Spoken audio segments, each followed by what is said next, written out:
Les gens étaient là autour de lui, il leur imposait les mains et on dit qu'on le suppliait de leur laisser toucher ses vêtements.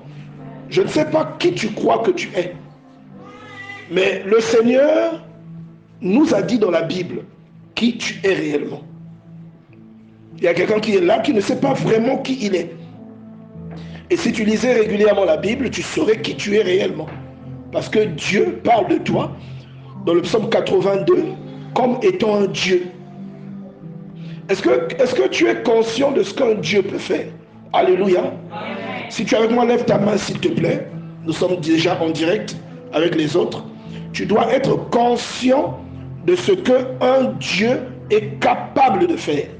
Qu'est-ce qu'un Dieu est capable de faire? Et il dit cela en fonction des personnes qui ont reçu la vie de Dieu en elle. Une personne qui a reçu Dieu est capable de faire des choses incroyables. Et c'est un processus qui passe par une série de choses. Et la première de ces choses, c'est la dévotion. Est-ce que tu peux dire avec moi la dévotion? La dévotion vient du mot se dévouer, ou vient du mot dévouer. C'est se consacrer pleinement, se consacrer entièrement. J'ai passé beaucoup de temps cette semaine à encourager les gens à aller écouter la première partie de ce message, la première partie que nous avons vue le mardi sur l'engagement. Et beaucoup de personnes m'ont fait des retours en me disant combien elles avaient été bénies par ce thème que nous avons abordé, l'engagement. Et la semaine passée, j'étais en train de dire qu'il n'y a rien de plus puissant que vous pouvez donner à Dieu. J'aimerais que tu m'écoutes attentivement. Il n'y a rien de plus puissant dans votre vie que vous ne pouvez donner à Dieu que votre cœur. La plus puissante des offrandes qu'un être humain peut donner à Dieu, c'est son cœur. Alléluia. Et même quand je dis c'est ton cœur, je ne sais pas si tu vas vraiment comprendre de quoi je parle. J'aimerais que tu ouvres ta Bible, que tu ailles dans le psaume 51. Ouvre ta Bible, tu vas dans le psaume 51.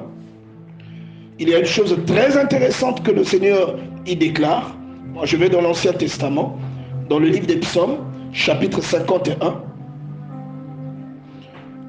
Alors, on va aller au verset 19.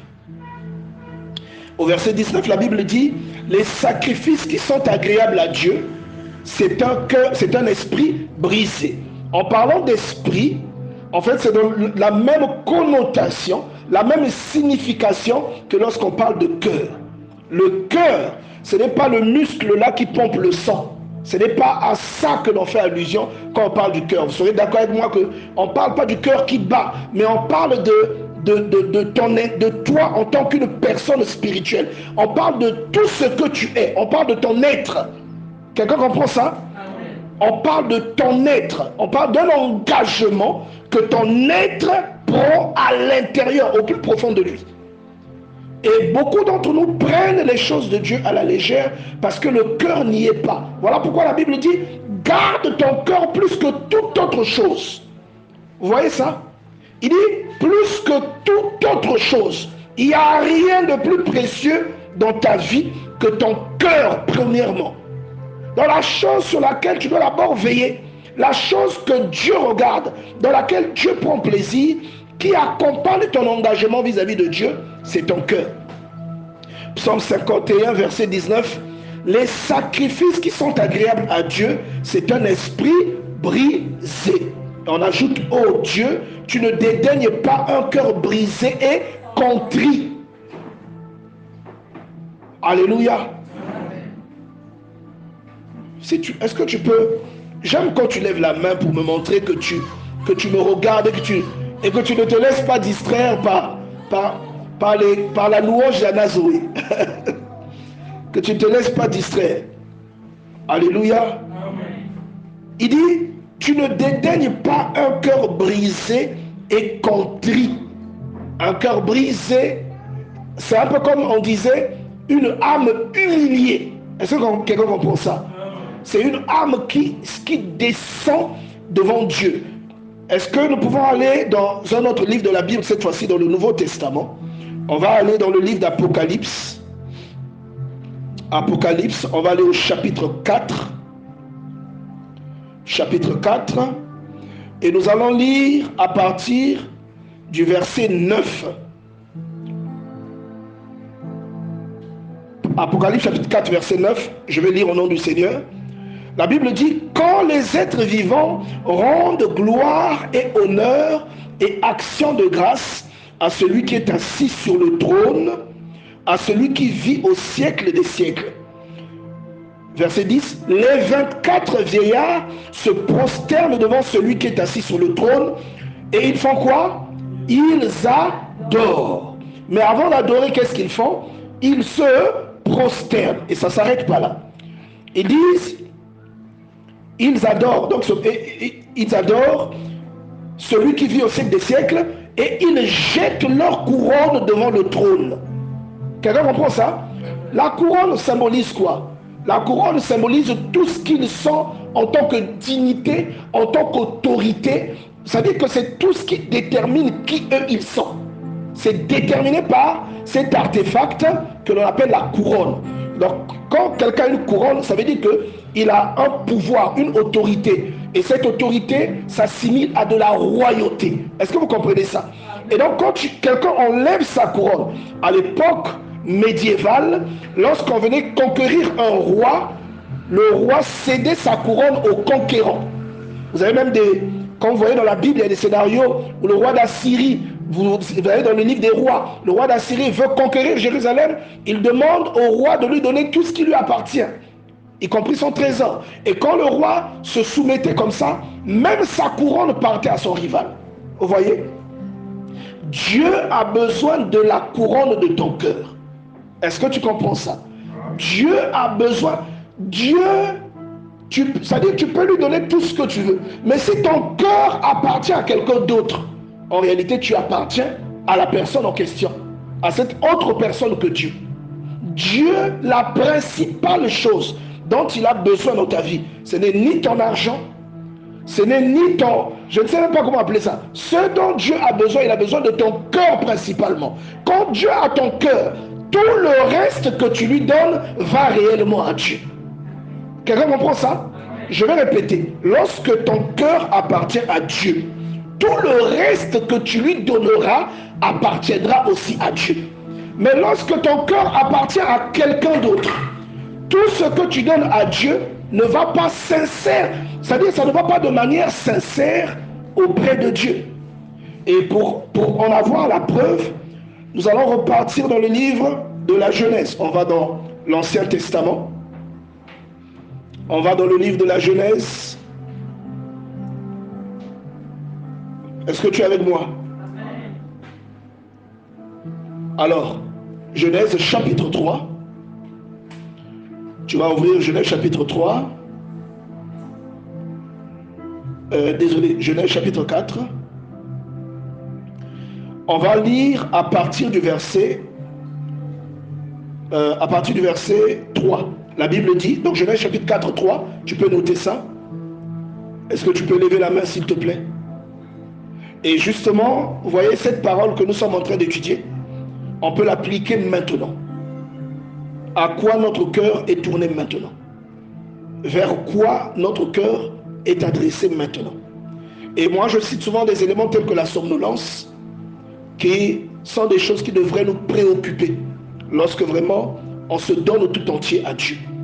Lorsque la portion que l'on donne à un moment précis va à Dieu, on doit veiller à ce que cette portion-là soit la plus propre et la plus belle possible. Alléluia.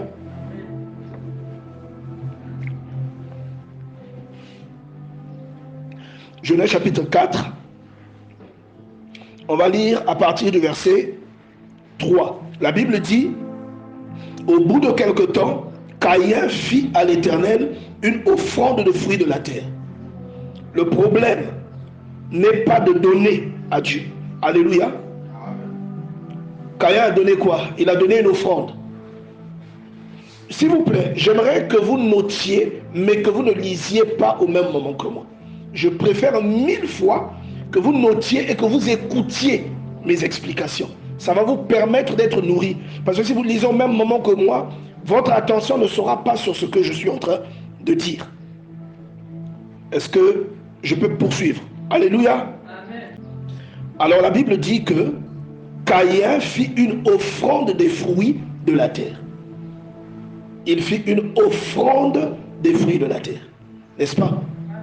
Et au verset 4, on dit, Abel, son frère, de son côté, en fit une des premiers-nés de son troupeau et de leur graisse. Qu'est-ce que vous remarquez là-dedans? Vous allez remarquer que le verset 3 parle d'une offrande et le verset 4 parle de la qualité d'une offrande. Qui remarque ça? Le verset 4 parle de la qualité. Or, la qualité indique l'importance que l'on attribue à quelque chose. Dis avec moi l'engagement. Lorsque votre engagement est sincère, tout ce que vous ferez avec Dieu sera sincère. Cela sera assaisonné d'une sincérité sans pareil.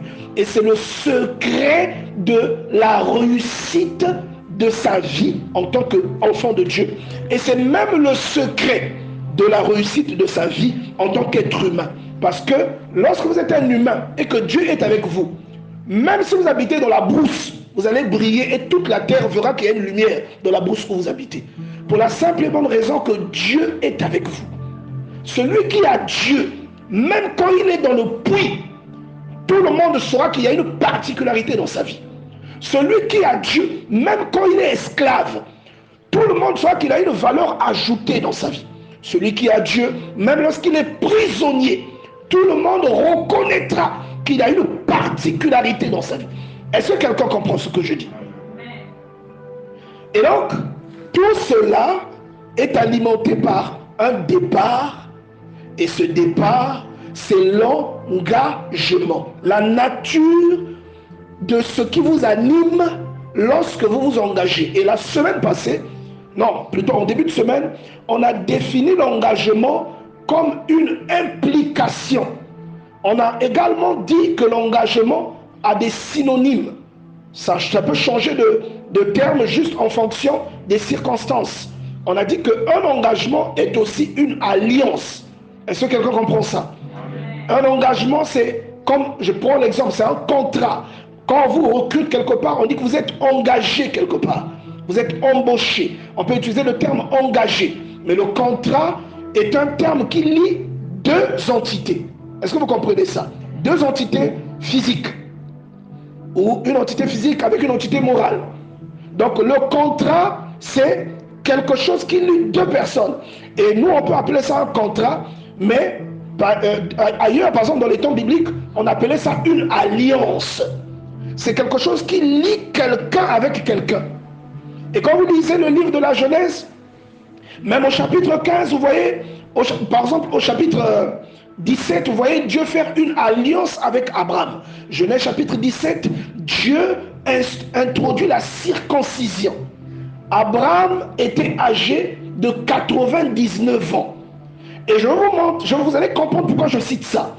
Il s'agit d'un vieillard de 99 ans qui accepte de se couper le prépuce à cause d'un Dieu qu'il ne voit même pas.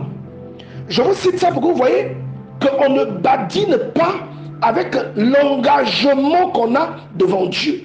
Est-ce que quelqu'un suit ce que je dis? Lorsque, vous savez, ça me dérange quand je ne reçois que l'amen de 2, 3, 4 personnes. Ça me donne l'impression que tu n'es pas avec moi ici. Alléluia. J'ai vraiment besoin que nous fassions de ce moment de partage un moment convivial. Une offrande de bonne odeur que nous donnons à Dieu. On a lu tout à l'heure le psaume 51. J'ai lu certes un verset précis, mais quand vous commencez tout en haut, vous voyez que David dit, si tu eusses voulu des sacrifices, je te les aurais offerts. mais tu ne prends point plaisir aux holocaustes. Ce que Dieu veut, c'est un esprit brisé. C'est ce qu'il dit. Après, il ajoute, tu ne dédaignes pas un esprit ou bien un cœur brisé et contrit. Dieu n'a pas seulement besoin de la présence de quelqu'un ici. Dieu n'a pas seulement besoin de ta présence au temple. Il a premièrement besoin de ton cœur. Et c'est même la leçon que nous sommes en train de voir en ce moment. La première chose que Dieu voit ou qu'il prend dans ta vie, c'est ton cœur. Si ton cœur va à Dieu, si ton cœur est disposé, alors tout ce que tu lui donnes, Dieu l'agrée. C'est ce que j'aimerais que tu retiennes, s'il te plaît. Voilà pourquoi j'ai besoin de ton attention. Ton attention, je l'ai dit le jeudi passé, le mardi passé, c'est comme une signalisation, une attention défaillante. Lorsqu'on est en réunion de prière, est une signalisation qu'il y a un déficit quelque part. Cela peut signaliser un manque de concentration, même un manque de sérieux dans ce que nous faisons. Cela peut dire qu'on a envie d'être ailleurs, mais qu'on ne se sent pas bien là où on est en fait. Cela peut dire qu'on n'est pas content, mais alors qu'on est dans la présence de Dieu. Et tu ne sais pas ce que Dieu a réservé pour toi aujourd'hui. Vraiment, je t'en conjure, mon bien-aimé, je t'en supplie, essaie d'être le plus concentré possible. Ce que je fais, je le fais avec toi. Nous le faisons tous les deux. Et c'est si tu es concentré, moi aussi je serai concentré. Et tous les deux nous serons bénis. Alors je disais que quand vous voyez l'alliance que Dieu fait avec Abraham, vous voyez aussi le sérieux avec lequel Abraham considère cette alliance. Pourquoi? Parce que la Bible nous enseigne que le manque de sérieux dans les choses de Dieu peut avoir des représailles dans nos vies. Tout le monde sait la raison pour laquelle Saül a perdu le pouvoir. La raison pour laquelle Dieu a rejeté Saül. Dieu a rejeté Saül à cause du manque de sérieux que Saül a manifesté devant les choses de Dieu. Il lui a donné des instructions qu'il n'a pas suivies. Et il lui avait demandé de tuer le roi des Amalécites. Ce qu'il n'a pas fait. Il avait demandé de dévouer par interdit tout ce qu'il trouverait là-bas. Ce qu'il n'a pas fait. Il a été cupide. Et Dieu va le rejeter. Il a méprisé les consignes de Dieu. Et ça ne s'est pas arrêté là. Il est arrivé à un moment où il a attendu Samuel pour qu'il vienne faire le sacrifice. Comme Samuel ne venait pas, lui il s'est substitué en sacrificateur. C'est-à-dire Saül lui-même est allé offrir le sacrifice. Et le Seigneur l'a lâché pour de bon. Quelqu'un comprend ça? On ne doit pas mépriser les choses de Dieu. Dis avec moi l'engagement. Nous avons défini, je vais revenir là-dessus, la semaine passée, que l'engagement est une implication. Et d'ailleurs, même ce que je vais faire, je vais simplement relire la définition en question pour te permettre d'avoir la définition académique à laquelle nous avons eu accès. Je vais aller dans le dictionnaire. On va rechercher engagement. Alors, je disais en début de semaine que la définition peut changer en fonction de beaucoup de choses, en fonction du domaine. Et la définition que nous avons, l'une des définitions que nous avons retenues, c'est à partir de la troisième définition, action de s'engager par une promesse ou résultat de cette action. Action de s'engager par une promesse ou résultat de cette action. Et on continue en disant enrôlement volontaire. Et la cinquième définition dit fait de s'engager à servir quelqu'un, une société, une entreprise pour un certain temps. D'accord? Et je vous invite à consulter également de votre côté pour vous montrer le nombre de détails que la définition académique peut apporter. Le cœur de tout ce que vous faites avec Dieu est lié à l'engagement que vous avez avec lui. Et la qualité de l'engagement que vous prenez devant Dieu va déterminer la qualité de la grâce que vous recevez de lui. Et nous avons cette illustration de Genèse chapitre 4, où nous voyons deux frères. Dieu est accessible à tous les deux frères. Mais curieusement, il y en a un qui reçoit la grâce de la main de Dieu et un autre qui n'en reçoit pas. Et vous allez me demander, mais pasteur, pourquoi? Et je vais vous expliquer qu'en fait, celui qui reçoit la grâce avait un cœur beaucoup plus engagé auprès de Dieu. Alléluia. La Bible dit que Caïn a fait une offrande des produits de la terre et Abel a fait une offrande des premiers-nés. Les premiers-nés, ça nous dit quoi? Les prémices. Bien aimé, même en tant que chrétien, ce n'est pas tout le monde qui fait ça. Ce n'est pas tout le monde qui donne les prémices de ce qu'il obtient. C'est-à-dire, on rentre dans une nouvelle année, la première chose qu'il reçoit, il la consacre à Dieu. Ce n'est pas tout le monde qui a cette conviction, qui a cette foi. Est-ce que quelqu'un comprend ça? C'est une foi rare. Et je sais de quoi je vous parle. C'est une foi rare. Mais c'est un investissement précieux et qui porte des fruits extraordinaires. Et c'est un acte qui dit ce que les gens ne voient pas dans la conviction que vous avez pour Dieu. Quelqu'un peut venir dire des belles paroles à Dieu, mais ne pas accomplir un tel acte. Vous, même les paroles que vous n'avez pas dites à Dieu, si vous venez avec une telle attitude aux yeux de Dieu, vous avez un engagement beaucoup plus solide et beaucoup plus profond qu'une personne qui vient avec des mots devant Dieu. Je ne sais pas si vous comprenez la différence. Alors, on dit, l'Éternel porta un regard favorable sur Abel et sur son offrande, mais il ne porta pas un regard favorable sur Caïn et sur son offrande. Caïn fut très irrité et son visage fut abattu. Ici, Abel et Caïn représentent deux catégories de croyants. Un croyant qui sert Dieu avec sincérité de cœur et un croyant qui vient à l'église par un mouvement de masse. Et nous avons nos églises remplies de personnes qui viennent à la prière par enthousiasme. Il y a des gens qui viennent prier qui ne savent même pas pourquoi ils sont là. Il y a des gens qui fréquentent une église juste parce qu'ils aiment bien le pasteur. Il y a des gens qui fréquentent l'église parce qu'ils aiment la musique qu'on y joue, parce que l'église est populaire. Ils pensent que parce qu'il dit que je prie dans telle église, on va lui donner du respect, on va lui donner du crédit. Ce sont des personnes qui n'ont aucune réelle intimité avec Dieu. Leur relation n'est même pas avec Dieu, elle est avec l'église. Vous comprenez ça? Leur relation est avec leur communauté, leur famille chrétienne à laquelle ils appartiennent. Et je vais même aller plus loin en te disant qu'une personne qui est engagée sincèrement avec Dieu, elle ne se sent pas appartenir prioritairement à une communauté. Alléluia. J'aime la réaction de la sœur Priscilla, parce que c'est quelque chose de très, très riche que le Seigneur vient de nous révéler là. Regardez, une personne qui a une liaison avec Dieu est une personne qui ne met pas l'accent seulement sur une communauté, mais partout, c'est-à-dire toute source qui répond la parole de Dieu de façon efficace.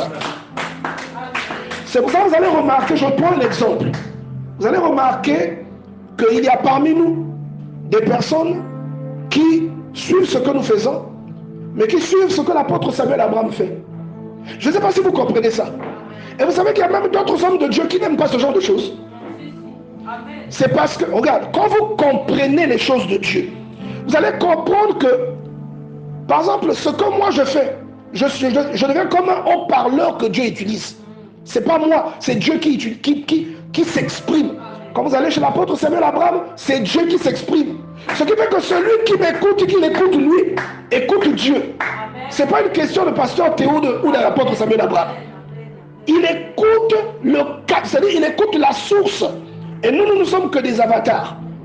Nous ne sommes que des instruments. Et ça, c'est une personne qui a un engagement sincère, qui comprend ces choses. Pourquoi? Parce que l'engagement sincère lui-même est une révélation. Vous ne pouvez pas vous engager sincèrement si vous n'avez pas la révélation de qui est Dieu. Est-ce que quelqu'un comprend ça? C'est pourquoi la sincérité devient une denrée rare. La sincérité avec Dieu, c'est quelque chose qu'on ne retrouve pas chez tous les chrétiens. Et vous voyez des chrétiens fanatiques. Est-ce que vous voyez ça? Et le fanatisme, c'est l'un des éléments qui indique qu'on n'a pas vraiment de relation avec Dieu. On peut être fanatique de Jésus, mais on ne peut pas être fanatique d'un homme. Alléluia. Et j'interdis qui que ce soit de devenir mon fanatique. Je vous présente le Seigneur et par conséquent, vous devez devenir fanatique du Seigneur et me voir moi comme un instrument que le Seigneur utilise. Le jour où il ne m'utilise plus, la grâce que vous percevez dans ce que je dis, vous ne la percevrez plus. Parce qu'elle ne m'est pas propre. Elle ne m'appartient pas. Elle appartient à Dieu. Il me l'a simplement prêtée. Il me fait que m'utiliser comme un canal au travers duquel il s'exprime. Il peut utiliser avec la même puissance la sœur Zoé. Il peut utiliser le frère Christian. Il peut utiliser la sœur Priscilla. Il peut utiliser Emmanuela. Il peut utiliser tout le monde, le frère Morel. Tout le monde avec la même puissance. C'est lui qui décide de qui il utilise. C'est pourquoi je vous ai souvent dit ceci. Jamais au grand jamais, vous allez remarquer, ceux qui me suivent depuis longtemps, vous avez dû savoir, ou ceux qui sont surtout dans le noyau, vous savez que le Seigneur a manifesté en moi cinq ministères principaux. Vous le savez, la plupart d'entre vous le savez. Que j'ai un ministère évangélique, j'ai un ministère pastoral, j'ai un ministère d'enseignement et j'ai un ministère prophétique, vous le savez.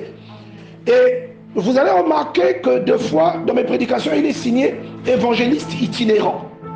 Qui a déjà remarqué ça? Je cite souvent évangéliste itinérant. Qu'est-ce que ça veut dire évangéliste itinérant? Le terme itinérant, c'est le terme de quelqu'un qui n'est pas sédentaire.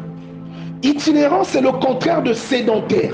Sédentaire, c'est quelqu'un qui est localisé à un endroit. Est-ce que vous comprenez ça?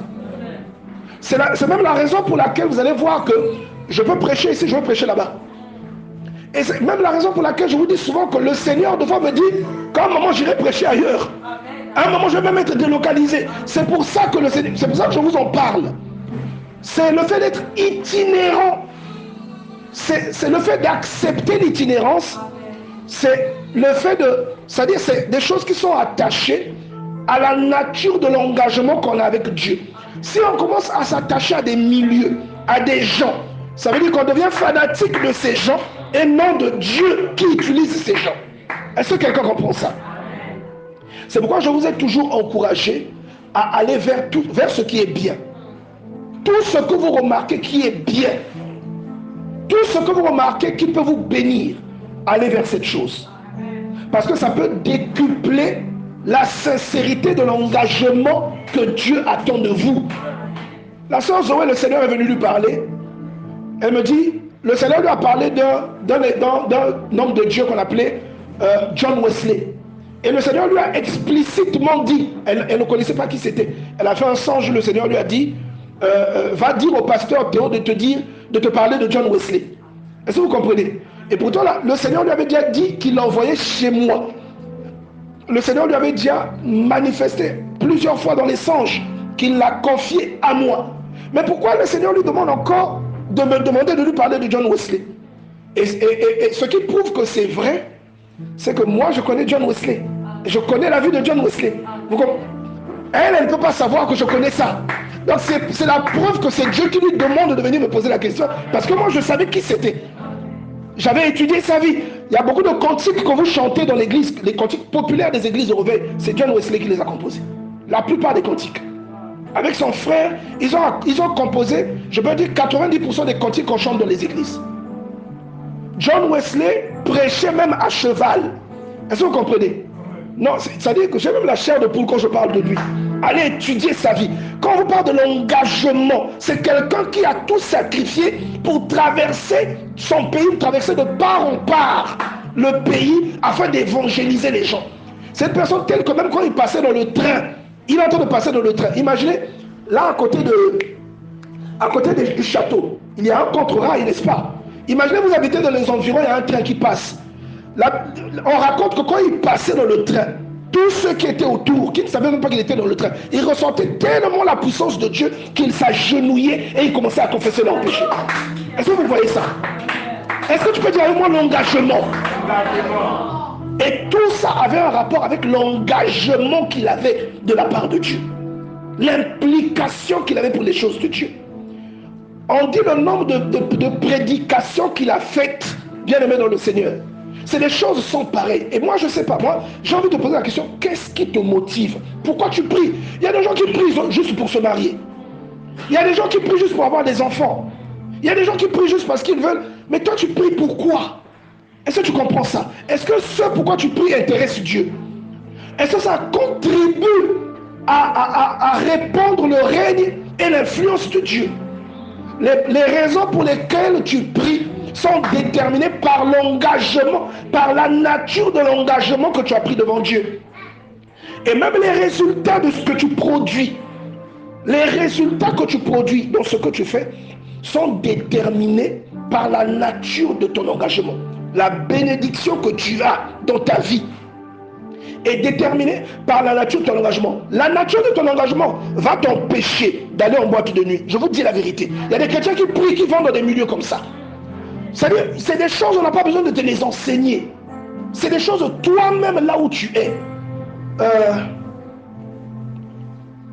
Madame Kilo, c'est des choses, il faut libérer. C'est des choses toi-même tu sais. Alléluia, est-ce que quelqu'un me suit? Tu peux lever la main? Regardez, il y a des endroits où on n'a pas besoin de te dire ne va pas là-bas. Il y a des choses où on n'a pas besoin de te dire ne le fais pas. La nature de ton engagement te met dans un couloir où Dieu t'enseigne d'une façon quasi systématique, d'une façon quasi constante. La nature de ton engagement va te dire ne va pas dans un bar. Quelqu'un comprend ça? La nature de ton engagement va te dire ne va pas dans tel milieu. Ne t'habille pas comme ça. C'est la nature, c'est-à-dire la façon dont tu t'habilles détermine même comment tu es engagé avec Dieu. La nature de ton engagement va faire que tu peux manquer la prière ou non, pour ce que moi j'appelle des raisons secondaires. Dis avec moi, raisons secondaires. Il y a des raisons pour lesquelles tu manques la prière qui n'ont aucun sens. Il y a des raisons pour lesquelles tu es en retard à la prière, ça n'a aucun sens. Ça n'a aucun sens. Parce que je te dis que si c'était pour aller chercher le visa, tu allais être à l'heure. Est-ce que tu comprends ça? Et le degré de l'engagement que tu as, tu peux te noter, tu peux te donner une note toi-même. Quand tu remarques toi-même ces petites choses, ces petits détails, tu peux te donner une note. Alléluia! J'aimerais vraiment que quelqu'un comprenne. J'aimerais que quelqu'un... Regardez, la nature de ton engagement va déterminer... On peut te dire, allons à tel endroit, tu sais que c'est un péché. Tu sais que toi, tu as l'esprit de Dieu en toi. On peut te proposer. Dernièrement, lors d'une session Team League, le frère Joss avait témoigné à la fin qu'il y a un frère qui lui avait proposé un deal et qu'ils étaient partis. Le frère en question prie et qu'ils sont arrivés quelque part. Il dit, frère, je t'invite. Ils sont entrés dans un restaurant et ils sont allés prendre des sandwichs. Il fallait payer à la fin. Mais ce frère-là, ils ont fait l'accueil, le frère Joss, et il a resquillé. Resquiller, ce qu'on dit cafouiller en congolais, le bon français c'est resquiller. Il a resquillé et il s'est retrouvé à l'extérieur. Le frère Joss s'était étonné, il a dit, oh, mes frères, tu n'as pas payé? Non, viens rapidement. Il a dit, ah non, moi je ne mange pas ça. Et le frère Joss avait faim. Ils sont remontés de la voiture, le frère Joss lui a remis le sol, il dit, je ne peux pas manger ça. Le frère a dit, frère Joss, tu veux me montrer quoi? Le frère Joss dit, bien aimé, quand j'ai dit ça, la faim a doublé, la faim a même quadruplé. Il a dit, ce que tu as fait, c'est un péché. Mais quand tu pries, comment tu peux faire ça? Le frère a dit, je ne mange pas ça. Il dit, ils avaient encore des kilomètres à parcourir. Il a dit, j'ai eu faim. C'est-à-dire, j'étais à 2 doigts de manger ça. J'ai dit, si je mange ça, je deviens complice du vol que tu as accompli. Et le frère l'a mangé, il dit, frère Joss, ça fait rien. Et finalement, frère Joss n'a jamais mangé ce sandwich. Et quand il est arrivé chez lui, il nous a raconté que le frère là, à partir de ce jour, l'a vu différent. C'est-à-dire, c'est comme si c'était une preuve que frère Joss est différent dans sa conviction. Différent, il est vrai dans sa foi. Est-ce que vous comprenez ça? Votre engagement est démaquillé lorsqu'il y a une opportunité qui se présente devant vous et que vous savez que cette opportunité-là n'est pas bonne. Vous savez que cette opportunité-là n'honore pas Dieu. Est-ce que vous voyez ça? Il aurait pu se dire, bon, de toute façon, c'est toi qui as volé, hein? Moi j'ai faim, je mange. Il nous a dit, pasteur, j'ai jamais eu faim comme ça. C'est-à-dire que là où il y a le péché, le désir, le diable va tout investir. Ça devient comme le PMU. Il va mettre tout son argent. Ça veut dire Congo bête, il va tout viser, il va tout miser là-bas. Madame, Krishna, on appelle ça comment? Les cotes, hein? Les cotes, les parieurs les cotes, non? C'est-à-dire que le taux de bénéfice grandit là où il y a un péché. Et ce que vous ne comprenez pas, c'est que la plupart du temps, le péché vient pour tester l'engagement que vous avez devant Dieu. La tentation, regardez, il y a des opportunités qui n'honorent pas Dieu dans la vie de... Regarde, quand vous fouillez bien, vous avez parfois des opportunités qui n'honorent pas Dieu. Et vous pensez que c'est Dieu qui vous bénit. Alors que l'opportunité là, c'est le révélateur de votre engagement. C'est l'opportunité de dire si vous êtes réellement engagé à Dieu ou pas. Et la Bible nous explique même, c'est pour ça que beaucoup parmi nous, c'est pourquoi beaucoup parmi nous vivent certaines infirmités. Est-ce que vous le savez? Il y a des infirmités et des manques qui se manifestent dans la vie de beaucoup. Seulement à cause de la légèreté avec laquelle nous prenons les choses de Dieu.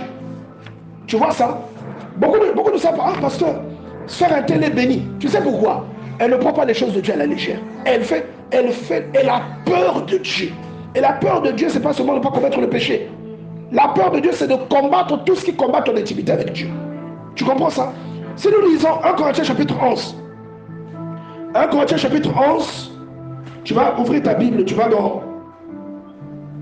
ouvrir ta Bible dans le Nouveau Testament. On va regarder 1 Corinthiens chapitre 11. 1 Corinthiens chapitre 11, verset 27. Moi, je suis dans l'Ancien Testament, je vais dans le Nouveau. 1 Corinthiens chapitre 11, verset 27. Regardez ce que la faiblesse de votre engagement peut provoquer dans votre vie. Regardez. Il y a quelqu'un qui échoue, qui ne sait pas pourquoi il échoue. Il y a quelqu'un, ses routes sont bloquées. Il y a quelqu'un même, les autres, la chance leur sourit plus vite que... Tu ne sais pas pourquoi. Parce que ce que tu fais, eux, ils ne le font pas. Ce que tu fais, eux, ils se retiennent de le faire. Dieu, parfois, c'est des petites choses. Regarde Abel et Caïn. Pourquoi ils n'ont pas la même grâce? Ils sont frères. Dieu est accessible à tous les deux. Mais on te dit que Dieu a béni Abel. Mais Caïn, non. Tout ça pourquoi? La nature de ce qu'il donne à Dieu. Or, ce que tu donnes à Dieu est attaché à ton cœur. C'est attaché à... Regardez, bien aimé, le plus grand sacrifice, je te le rappelle, la chose la plus impressionnante que tu peux donner à Dieu dans une vie, ce n'est pas une maison, ce n'est pas de bâtir un temple. La chose la plus impressionnante que tu peux donner à Dieu dans ta vie, c'est ton cœur. Et c'est pour ça que tu vois David, il a été couronné de succès. La Bible dit que David avait tout son cœur entier dédié à Dieu. Tout son cœur appartenait à Dieu. C'est vrai que tu vois le type, même quand il tombe, Dieu lui pardonne son péché. Parce qu'il a tout son cœur, bien aimé. J'ai de la chair de poule quand je te dis ça. Tout son cœur appartient à Dieu. Regardez 1 Corinthiens chapitre 11, verset 27. On te dit, c'est pourquoi celui qui mangera le pain ou boira la coupe du Seigneur indignement sera coupable envers le corps et le sang du Seigneur. Que chacun donc s'éprouve soi-même et qu'ainsi il mange du pain et boive de la coupe. C'est-à-dire que tu dois t'examiner lorsque tu t'engages avec Dieu. Alléluia. Même lorsque tu viens à la prière, tu dois t'examiner. Et la Bible va plus loin. La Bible dit que chacun donc s'éprouve soi-même, car celui qui mange et qui boit sans discerner le corps du Seigneur mange et boit un jugement contre lui-même. Il va plus loin. C'est pour cela qu'il y a parmi vous beaucoup d'infirmes et beaucoup de malades. Je répète, c'est pourquoi il y a parmi vous beaucoup d'infirmes et beaucoup de malades, et qu'un grand nombre sont morts. Si nous nous jugeons nous-mêmes, nous ne serons pas jugés. C'est-à-dire, si toi-même tu commences à te regarder pour corriger ce qui ne va pas, Dieu ne te jugera plus. Si nous nous jugeons nous-mêmes, nous ne serons pas. C'est-à-dire, toi-même, quand tu commences à regarder, ici je dois faire attention, Dieu ne te jugera plus. Si nous nous jugeons nous-mêmes, verset 31, nous ne serons pas jugés. Mais quand nous sommes jugés, nous sommes cherchés par le Seigneur afin que nous ne soyons pas condamnés avec le monde. C'est-à-dire, si tu ne te regardes pas, Dieu peut envoyer une maladie. La maladie là va te faire réfléchir. Ça va te sauver.